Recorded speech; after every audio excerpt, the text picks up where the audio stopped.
Salam guys, another day, another video, okay? Okay, hari ni mungkin adalah berita gembira kepada anjing-anjing yang masih menyalak dekat DM aku lah, sumpah-sumpah aku lah. Sebenarnya aku tak kisah, adik. Apa yang korang cakap tu, masuk sini, masuk sini. Aku baca, aku gelak-gelak dan aku share-share dengan kawan aku.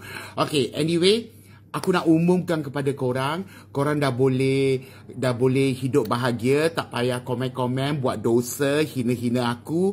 Yelah sebab aku mulai hari ni takkan nak komen lagi pasal si pendek dengan buah busuk tu, ya.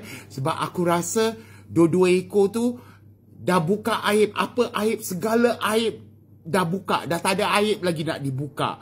So cerita tu akan jadi sendu, okay? Tapi melainkan aku tengah tunggu satu aib je untuk diorang buka. Aku tengah tunggu je.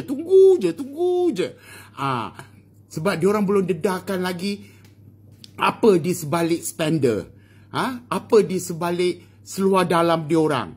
Kalau diorang buka, kalau diorang sampai tahap buka aib tu, baru aku komen balik, okey? Sementara ni, aku akan bersara daripada komen. Lantaklah korang, kau nak bunuh each other dekat social media, go ahead lah, ya? Tapi tetap nak bagi nasihat kepada diorang. Jangan gunakan anak-anak tu. Anak-anak tu tak berdosa. Yang berdosa laki kau, mungkin kau yang berdosa. Kau bergaduh antara berdua je. Jangan masukkan anak. Ya? Itu je nasihat terakhir daripada aku, Michael Ang. Pada anjing-anjing, berbahagialah. Bertenanglah hidup korang, ya? Okey? Okey tak? Okey tak?